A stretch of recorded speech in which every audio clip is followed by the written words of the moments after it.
আজকে আমরা কথা বলবো বরুণ দেওয়ানের new upcoming movie Sunny Sanskari Ki Tulsi কুমারী। এই মুভিটি ডিরেক্ট করবে শাসান খাইতান। এই মুভিতে কাস্ট করা হয়েছে বরুণ দেওয়ান, জাহ্নবী কাপুর, অক্ষয় ওবরয়, মানিশ পল, সানায়া মালহোত্রা, রোহিত শারফা, মনোজ যোশী। এই মুভিটি ধর্মা প্রোডাকশন হাউসে প্রোডাকশন করা হবে।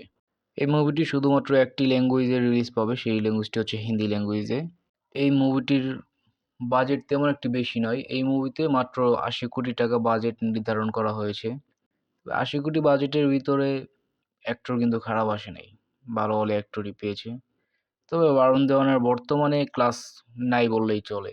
বেবি জন মুভিটি বক্স অফিসে কিন্তু তেমন কোনো ভালো কালেকশন করতে পারেনি, পাবলিক তেমন পছন্দ করেনি।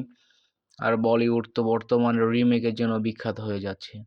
বরুণ দেওয়ানের মুভিটিকেও সেইভাবেই রিমেক বলা হয়েছে, দর্শক তেমন ফিল করতে পারেনি। তো সেই অনুযায়ী বরুণ দেওয়ানের জন্য ৮০ কোটি টাকার মুভি ভালোই রয়েছে।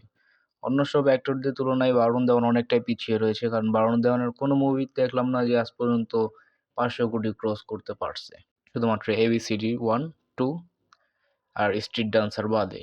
বর্তমানে বলিউডের ভিতরে সবচেয়ে হাইপস কম হচ্ছে আমাদের অক্ষয় কুমার, এরপরে টাইগার শ্রফ, আর তার উপরে রয়েছে বরুণ দেওয়ান। তো আমার মতো মনে হয় যে বরুণ দেওয়ানের এই ওভার স্মার্টনেসটা বরুণ দেওয়ানকে ক্ষতি করে দিচ্ছে। কারণ আপনারা একবার শাহিদ কাপুর, টাইগার শ্রফ আর বরুণ দেওয়ানকে একসাথে দেখেছিলেন। ওই সময় বরুণ দেওয়ান কিন্তু একটু স্টাইল করতে যেয়ে জ্যাকেট খোলার ট্রাই করেছিল, যেটা কিন্তু ওনাদের স্ক্রিপ্টে ছিল না। জ্যাকেট খুলতে যেয়ে পরে শাহিদ কাপুরের সাথে হাত আর মিলাইতে পারে নাই। তো যাই হোক, এরকম ওভার স্মার্টনেসের কারণেই কিন্তু ওর ক্যারেক্টারটা একটু ডিপের দিকে চলে যাচ্ছে। তো যাই হোক, দেখা যাক বরুণ দেওয়ান এই সানি সংস্কারি কি তুলসী কুমারী এই মুভিতে কি ধামাল দেখাইতে পারে।